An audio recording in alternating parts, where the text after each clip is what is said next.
contribute, share your experiences in the class. What were the strategies that you adopted in your classroom with the students whenever you encountered a problematic or a challenging situation?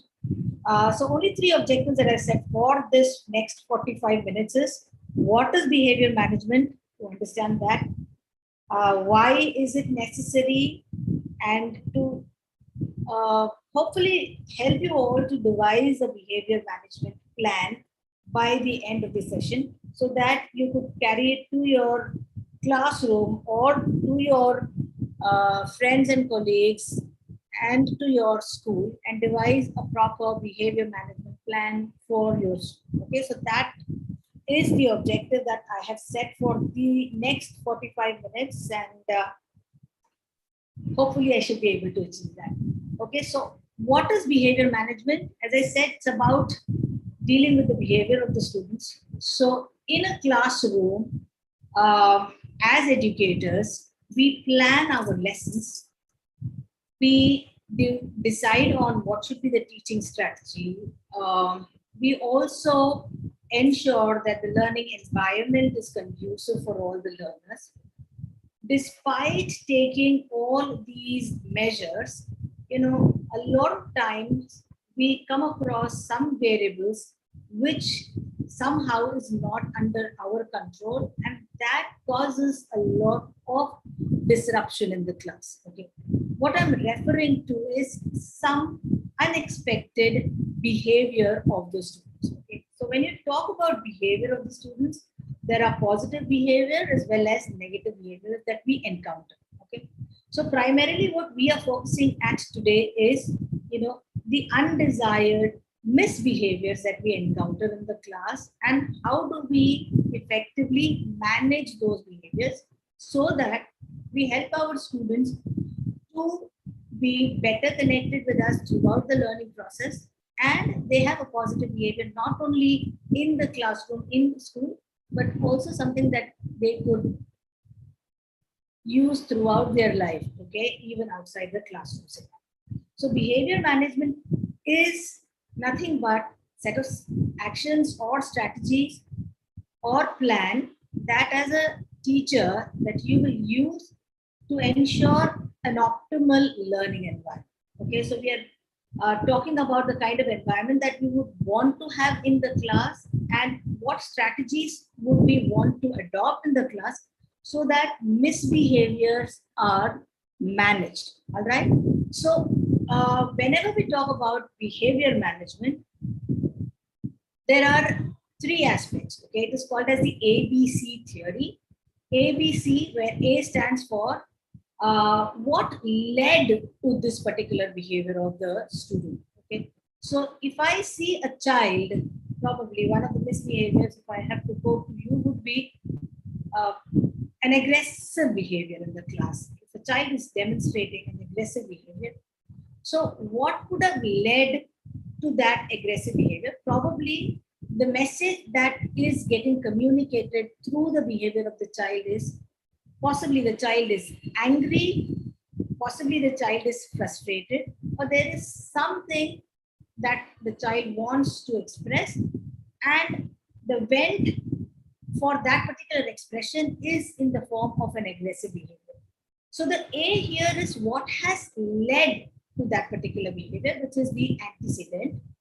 The B of the ABC theory of behavioral management is behavior, the exact behavior. So when I said aggression is a behavior that the child that is displaying, okay, and C is the consequence of that behavior. So let's say if a child is demonstrating aggression, or the child starts running around the class, or is not sitting at one place. So what could be the consequence of that behavior of the child? Possibly the class is disturbed. And the consequence here also could be, what kind of a consequence are you as an educator taking so as to mend that behavior? Please understand what I'm saying. So consequence could be the consequence of the behavior that the child exhibited, and consequence also could be you as an educator. What kind of consequence are you going to give to that child so that the misbehavior is matched. Okay, so A, B, C is easy to remember as well. So what is the important core concept that I would want all of you to understand here is the A part of it. Okay, so I've mentioned it in the slide here that behavior is equal to communication. Um, so behind every behavior, a positive as well as negative behavior, there is something that the child is communicating to the teachers, okay, or to the peer or to the fellow students. So as educators, you have to be observant. You have to understand and empathize the student and find out what is the message that is underlying that behavior. Okay. So the picture that is displayed on the slide here is that of anybody who could reply in the chat. What is the picture demonstrating on the slide?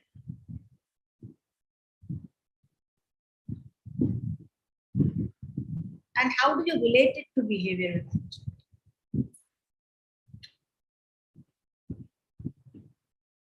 I hope the image is clear.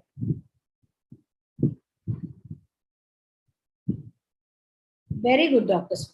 What you see in the behavior is just the tip, right? There is a turmoil inside, the tip of the iceberg.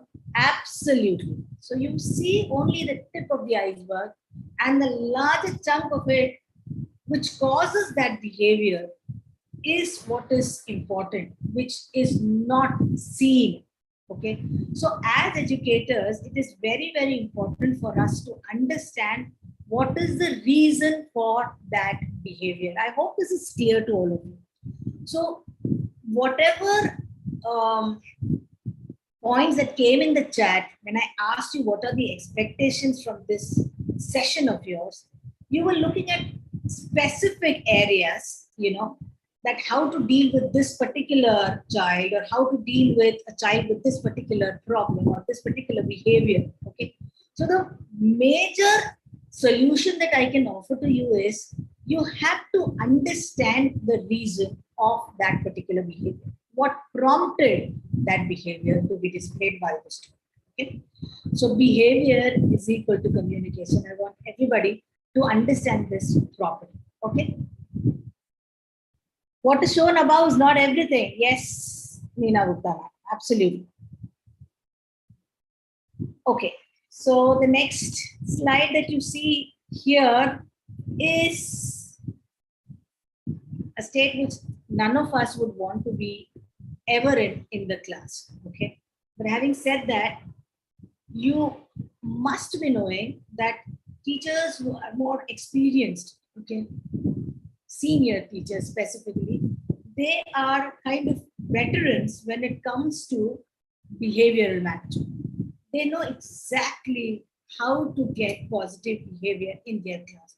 You would rarely come across a senior teacher, an experienced teacher shouting or yelling in the class. Okay, you would always see that, and the reason for that is because over the years, with the experience, with the students, they've understood the students and they've understood the behavior of the students. Okay, so a lot of times the teachers shouting, yelling unnecessarily in order to discipline the class or to manage the class, it never helps. In fact, it never ever helps. Okay, how calm and composed the teacher is in the class goes a long way in demonstrating what kind of strategies possibly the teacher already has adopted in ensuring that this class is well managed. Okay, so when it comes to behavioral management, there are two aspects to it. One is the preventive intervention that the teachers need to take, and the other one is the corrective interventions. So prevention is always better than the cure. We always say that. So preventive interventions are the strategies that the educator will take so as to ensure that a misbehavior does not happen in the class, or there are no disruptions in the class, and the class is going on smoothly and all the students are engaged with the teachers in the learning process. Okay, so when I'm speaking about a well-managed class, a disciplined class, I necessarily do not mean that it is the teacher who's speaking and the students are all only listening. Okay, so you know that an active class is where students are also equally engaged, in fact, more engaged in the learning process. Okay, so there will be talking, there will be noise, but if the noise is about learning, then it is good. But if the behavior that is demonstrated by the student is not conducive to the learning process, that is where the teacher's intervention is needed. Okay, so we have to change our mindset that we are not looking at a completely disciplined class where the teacher is speaking and the students are all presumably listening to the teacher. Okay, so it has to be an interactive, engaging class, and the behavior that disrupts that is what we are trying to fix. Okay, so the preventive interventions that the teacher could take could be something like one, the teaching. Okay, the best teaching that the teacher does. Two, what kind of an environment that the teacher sets in, okay, in the classroom. So when I'm talking about the environment, a conducive environment means that everybody is engaged, everybody is excited about the learning process, everybody is equally participative in the learning process. So what does the teacher do to engross all the students? That's a very, very important aspect. Two, also the seating arrangement. Okay, that also plays a very important role when we're talking about what are the preventive interventions that the teacher takes so that there are no disruptions in the class. So whether the classroom is well lit, whether it is well ventilated, whether there is ample space for the teacher and the students to move around, whether the student is able to see the teacher, see the blackboard, see the other students, you have to randomly go and sit at different students' place and see what is the view from the student's point of view, from the student's perspective. So that has to be done. So that's the physical arrangement of the class. Even that is important as a preventive intervention so that there are no behavioral mismanagement that happens in your class. Okay. And also, as I said, the most important aspect is a positive relationship with the student. So if there is a respectful relationship between the teacher and the student, irrespective of the grade that you're teaching, whether you're teaching the first grade, the kindergarten students, or the senior secondary students, every student requires to be treated with respect. You are the teacher in the class, you are in charge of the class, you are the leader in the class. You're not the dictator in the class. So it is important that every child is treated with respect. Okay. So if the students know that there is a mutual respect between the teacher and the teacher also respects me equally as much as, yes, psychologically safe classroom. Absolutely need that. Okay.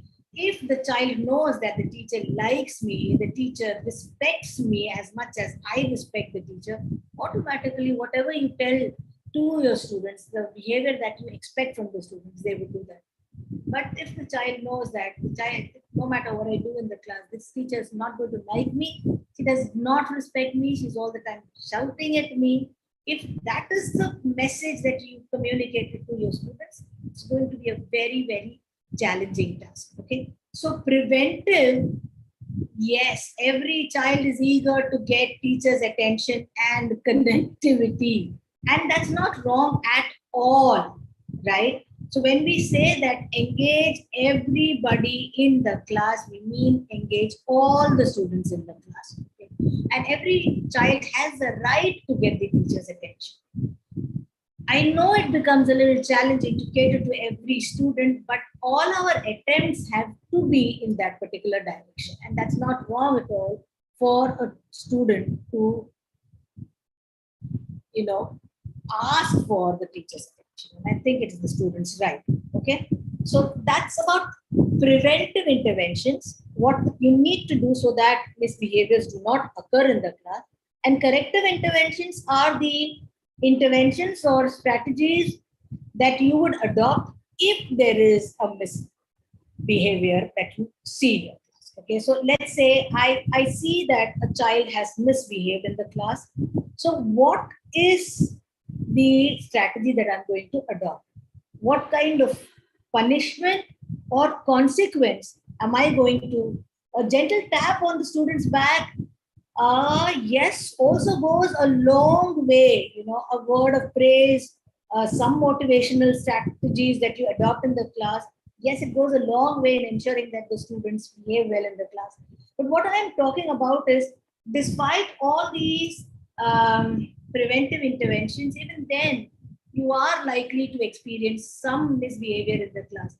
Then what do we do? Okay, so do we ignore it? Here again lies the wisdom of the teacher. So what can be ignored and what cannot be ignored?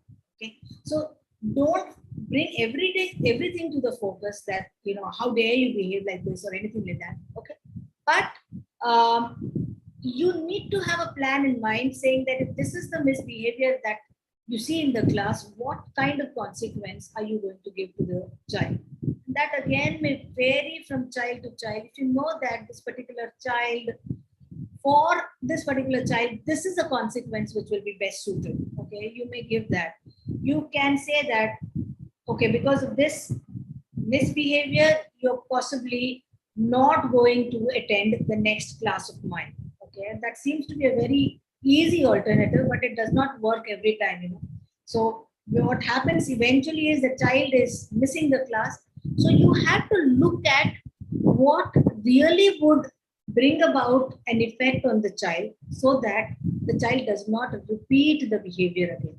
Okay, so as I said, consequences are also needed, but more than the consequences, what really works with the students is looking at the positive behavior and rewarding that positive behavior. Okay, so I hope this is clear. What are preventive and corrective interventions? Any questions at this point? Any questions? Okay, Ms. Rupa says a child was very good in lower class, but now not being able to learn what to do. Yes. Okay, so as I said, first you'll have to look at what is the reason. Talk to the child, take the child in confidence, um, try to find out the reason. If need be, talk to the parents, find out. Talking always helps. Okay, so find out the reason for it, and likewise, you may devise a strategy. So there are certain changes that you see in the behavior of the students as they grow. So adolescent behavior is a little different than students of the younger age. So as an educator, you have to understand, like, this age group of students will display this particular behavior, which is normal for them to behave. Okay, so how do you channelize that behavior to your requirement is what is needed. So yes, I agree with what you're saying, madam. The parent, the teacher, and the student have to come together and work towards a plan. Okay, so you will always have to take the parents in confidence, understand, talk to them, guide them through, tell them that this is possibly what is troubling the child, and this is what is not the, this is what your child is expecting. Okay, so always get the parents' perspective also for devising a solution. How to help students? Maybe madam is asking how to help students, especially RT students. Parents are also not ready. Okay, and nor can go for tuitions, no support from parents' side to them. So Nidhi madam, if you have analyzed and you know that the support from the family side may not be much, so I would only suggest that do as much as possible in order to help the child from your end. Okay, so you can tell the parents that you would like to devote some extra time, maybe after school hours. You can ask the child to wait for some time, help the child out, you or connect with the child beyond the classroom and try to help the child. Okay, because I know as educators, we would want to help all the students in the class. It may not be possible in the classroom time, So you will have to devote extra time, connect with the child beyond the class, outside the class, and guide the child. I hope that answers your question, Vidina. Yes, for sure.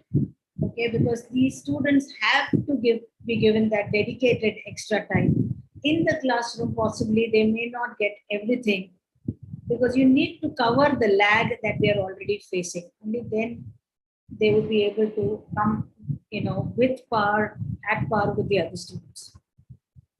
Yeah. So I'll move to the next slide. Okay, some behavior management strategies here. First is set the routine. So when we talk about discipline issues in the class and how to set it right, it's always about routines, rules, and procedures. Okay. So the moment you say that these are the rules, automatically, specifically, if I'm talking about higher grade students, you tell them this is what is to be done. You're not supposed to do this. You're not supposed to behave like this. The underlying message that the students take is, okay, this is meant to be broken. You understand what I'm saying?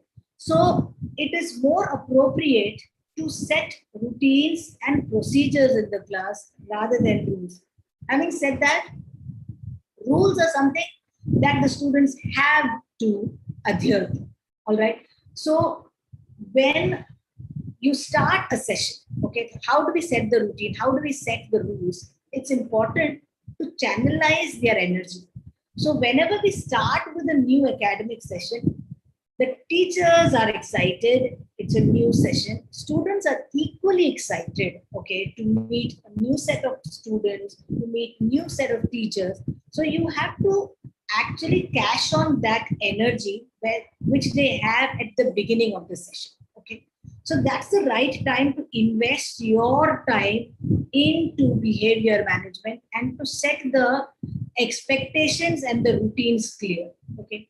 So the first week of the academic session, you have to invest in understanding your students and also devising the rules for the classroom. Okay. So when we are stating the rules and the routines for the classroom, always involve the students. Okay.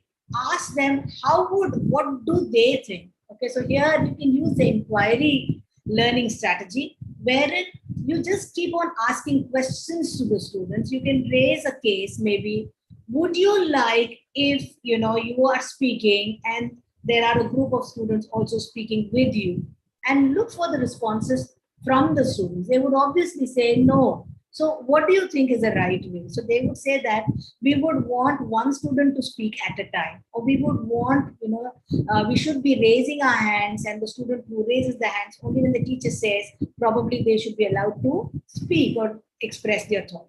So let it come from the students. They involve them in framing the rules and regulations of the classroom in the beginning of the academic session itself. So when you do so, also take care that the rules are not many. Okay, so in the excitement, don't just keep on listing all that comes from the students. Okay, you may jot it down, not to discourage, but then again, with the help of the students, you can say that, okay, now come on, let's decide on maybe 10 or 12 rules that all of us are going to follow throughout this session. Okay, come what may. Okay, and you involve them, then they could say that we think that this is very important. How we move around the corridor, what do we do when a teacher enters? So these are some things that you cannot compromise on. So finalize that and display it in the classroom notice board, okay? And go through it again and again. When I say again and again, possibly you'll have to revisit it, every 15 days, or, and whenever you encounter any kind of misbehavior, possibly again revisit those, and so that it is set for them in the class, okay? So set the routines, state the expectations very clearly to the students. This is what is accepted and what is not accepted, okay? Build relations with the students. This, I might be stating it again and again through the session, but this, believe me, teachers, is the most important aspect. if you're able to build in that rapport, build in that relationship with the students, you tell them and they do everything that you want them to do. Okay, so this is the crux of behavior management. You have to have a respectful, meaningful, trustworthy relationship with your students. Okay, focus on proximity rather than volume. So if you encounter a misbehavior in the class,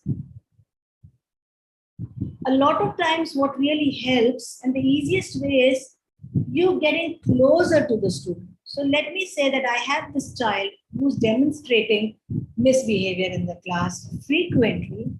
The simplest strategy is you get that child closer to your table.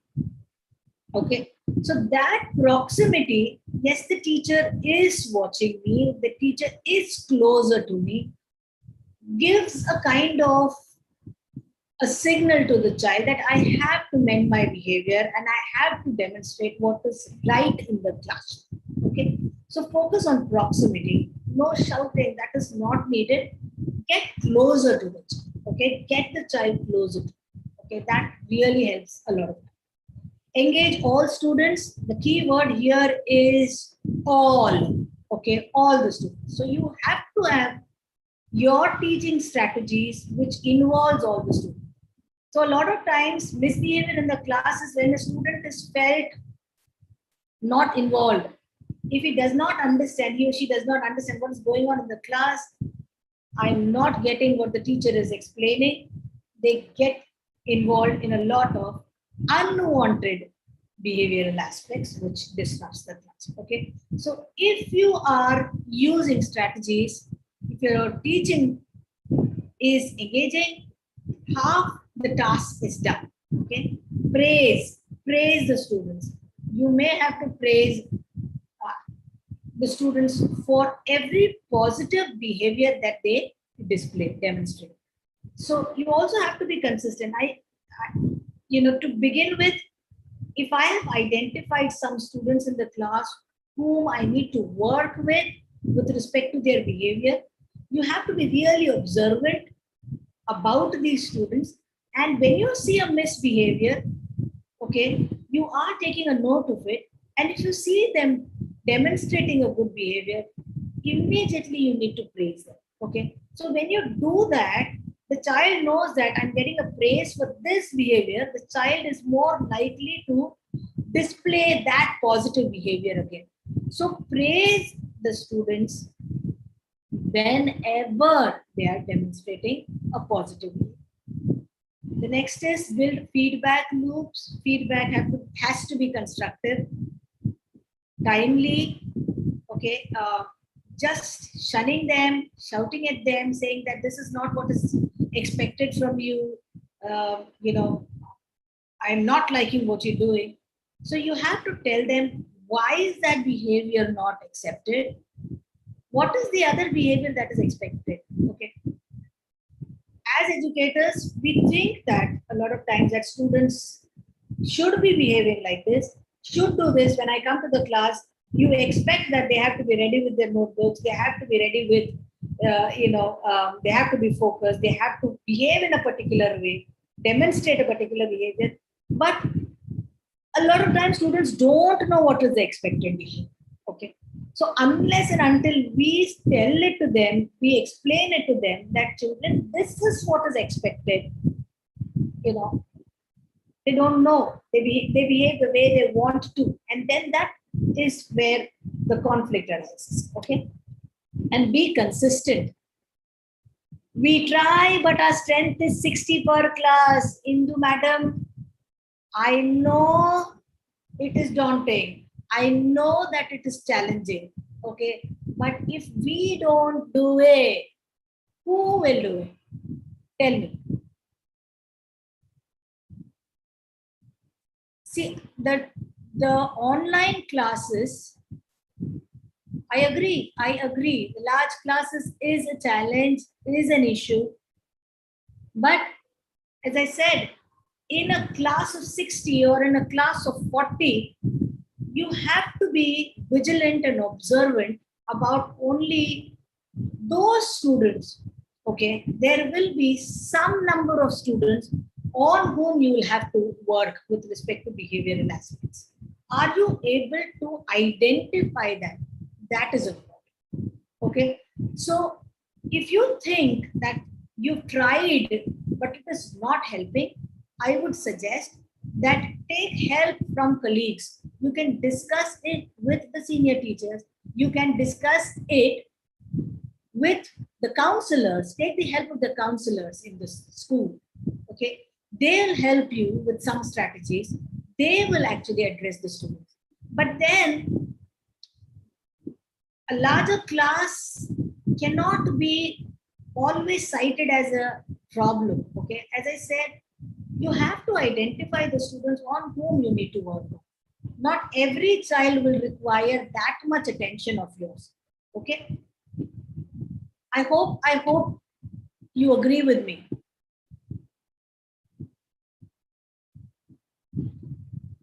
Yeah.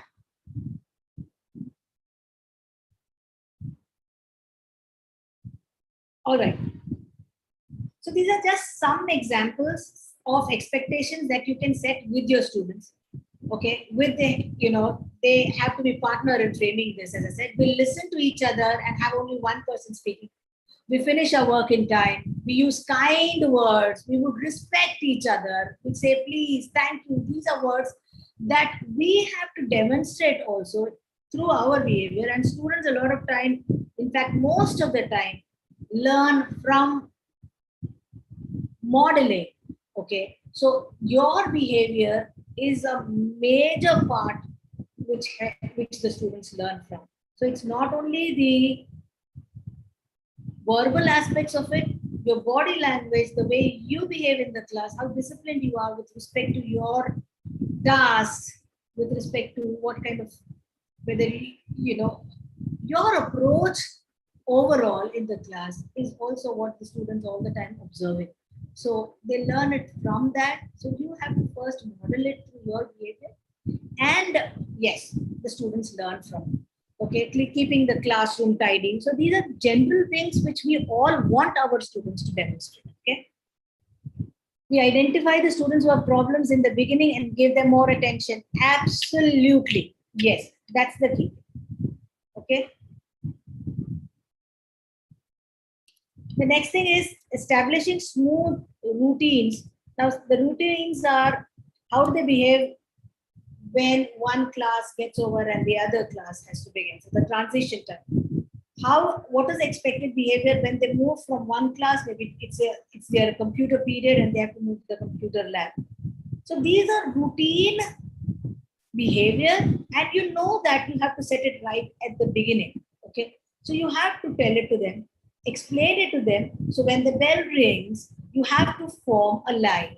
Okay, you may have monitors, line monitors, and you always walk to the left of the corridor. Okay, and you move there quietly. So these are routines which you have to explain it to the students in the beginning of the session itself. Model it. You may have to demonstrate it to the students, some of it. Okay, lead. Okay, monitor it. See whether they are, once you've explained it to them, supervise them, monitor them, see whether they're doing it properly or not.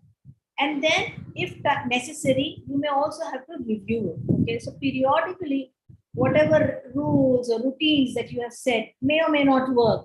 Okay, so if you think it needs to be tweaked, if you think that it needs to be changed a little bit depending upon your classroom situation, please go for it. Okay, follow up with the students and review it.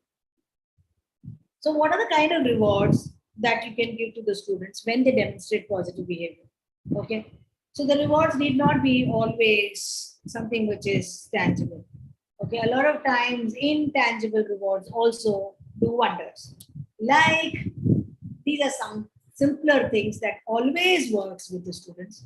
So if you do this, I am going to make you the line leader. And I'm sure you all agree with me. So they all like to lead, they all like to be monitors. Okay, you can give them a reward like, if this task is done, children, in this particular way, if this is the behavior that I see in the class, you will get to sit with your friend or you get a preference in your seating. You can choose where you want to sit. Okay. How nice it would be if the reward is to say that tomorrow you will have lunch with the teacher. Imagine, that would be really exciting for the students. They'll carry a special tiffin because they know that they won't be sharing it with the teacher. And it would be even more exciting if you could share, bring in one extra something savory for your student. So that also really works well. A certificate of achievement, you all know, always helps. Positive phone call to the parents and without informing the students. A lot of times we call up the parents only if it is a negative behavior. We call the parents to tell them that the assignment is not submitted. We call the parents to tell them this wasn't done. How often do we randomly call a child's parent and say that today your child demonstrated this behavior in the class and I really appreciate that. And imagine the happiness that the parents will have, and when they share it with the child will develop that respect for you for life. Okay, so these are small little strategies, and the way you connect with the students' parents goes a long way in establishing a positive relationship with the students. Okay, if a child knows that my teacher has these good things to say about me to my parents, they respect you like anything. Okay, so try this out, and I'm sure you'll all like it. Game time, I don't have to explain this, and this always works. If you say that if I get this behavior in the class, possibly I give you a PT period or I take you out for game. Try changing the strategy. You can say that the next class would not be conducted in the classroom, but we'll have the classroom outside. Okay, they're seated in the school garden, on the ground, and have the class there. Okay, students absolutely love these small little things that we can do for them. Okay, and you see, they would all want to do whatever you ask them to do. Okay. For rewards to be effective, these are 4 important things, very simple things, but then I'm sure you all know, but it has to be immediate. Okay, so if you promise something, you say that if you do this, you will be rewarded with this, you have to see that you immediately reward the child. Okay, so otherwise, next time you tell them that, if you do this and I would be rewarding you with this, the student would then, you say this all the time, but then it never seems to happen. Okay, so please see that if you say something, the reward has to be immediate. Okay, it has to be consistent. Consistent as in, if you see that a child with a misbehavior, after you telling him shows a positive behavior and you're rewarding it, okay, be observant. See if the child is repeating that positive behavior again. So if you see the child repeating that positive behavior, be consistent with respect to your rewards. Okay, it could mean a small chocolate, tangible thing. But then if the child knows that my teacher is actually looking for this particular behavior, consistency is needed. He'll repeat that behavior again. Okay, achievable. So the rewards have to be achievable. Okay, you can't say that I would give you something, I would reward you with something just out of the blue. You say something, and the students know that this is not possible at all. Okay, so it has to be achievable and fair. Fair as in, if you're rewarding it, please don't be biased. It has to be for all the students, consistent and fair across. Okay, otherwise, if you seem to be rewarding one particular child and for the same behavior another child, it goes unnoticed, that doesn't really go well with the students. Okay, so you have to be fair with respect to your rewarding system. So this is one strategy which is called as the Casper strategy for behavior management. Casper is an acronym here. So C stands for calm, A stands for assertive, SP stands for status preservation, E stands for empathy, and R stands for respect. So C stands for calm. So if there is a misbehavior in the class is disrupted, let's say, okay, who has to be calm? C is for calm, calm. Who has to be calm? Students? The teacher, yes. The teacher has to be calm when? At all times. Okay. You have to demonstrate that you are calm and composed at all times. No matter how frustrated, how helpless you feel at times, okay, you have to demonstrate calmness in the class, okay, in front of your students. So first, be calm.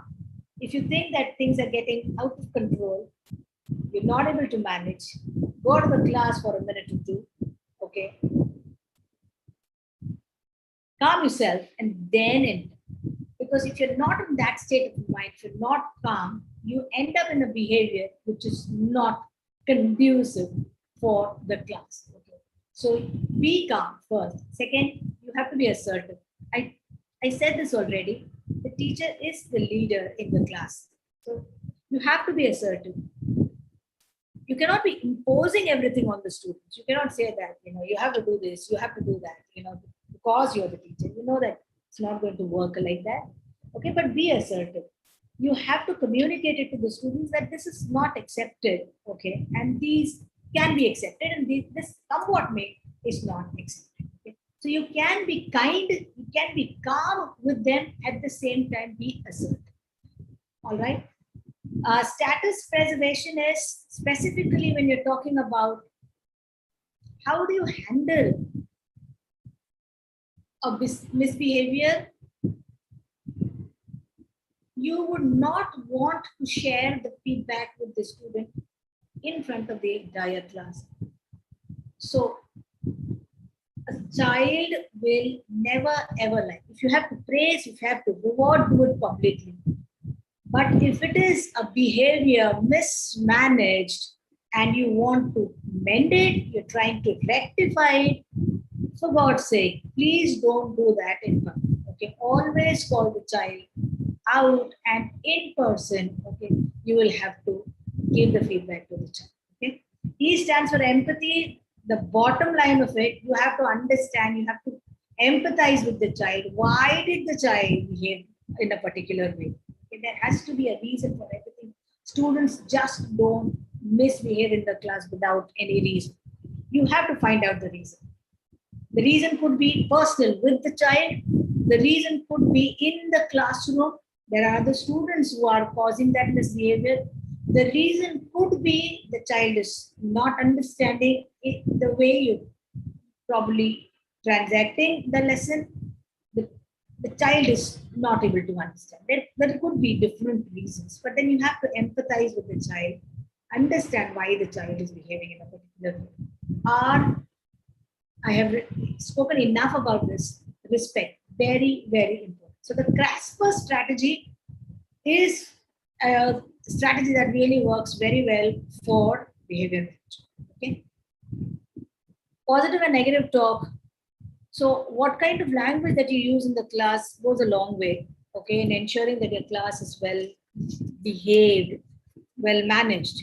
Okay. So instead of using negative statements, don't do this. Be more appreciative of what is the expected behavior. I would appreciate if you raise your hand. I would appreciate if you talk softly instead of saying that don't shout, don't scream. Okay, that's not how students like to be addressed. Nobody likes to be addressed like that. Okay, so use positive statements in the class as far as possible. Do not use negative statements. See, so this is my last slide.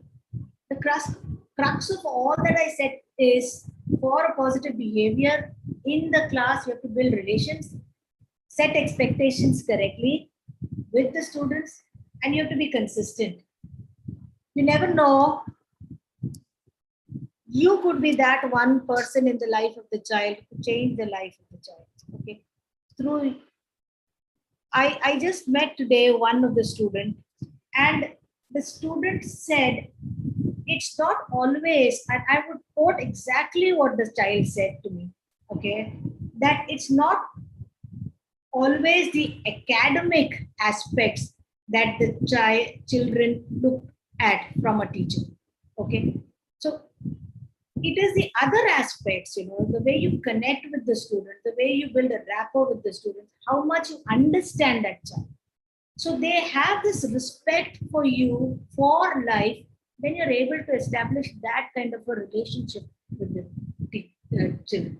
Okay. So even if you look back at teachers who impacted you more, very often you will come across those teachers who really impacted positively in your life are the ones who understood you better.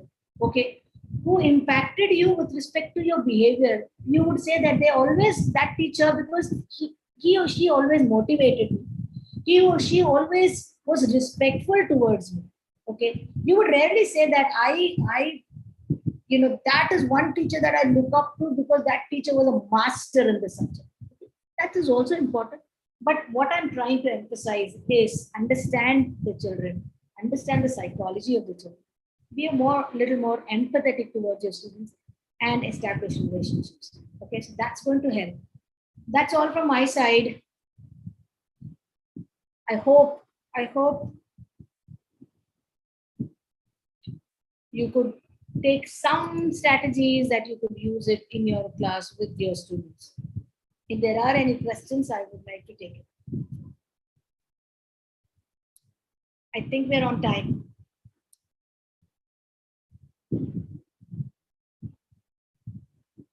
Madam, at times we lose our cool. I agree. But the strength lies in not losing her. Okay, so that's why I said there are some teachers, you look at some teachers in your own organization. They're veterans in that. Okay, they don't lose their cool. How do they manage? Because they understand students.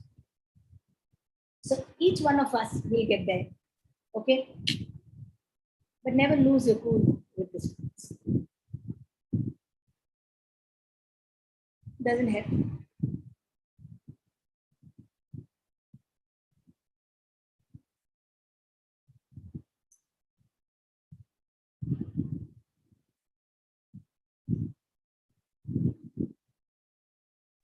Thank you, Shaila ma'am, for your wonderful session. Thank you, all participants. Thank you, Isha, and thank you everybody for joining. Have a good evening ahead. Thank you so much. Bye.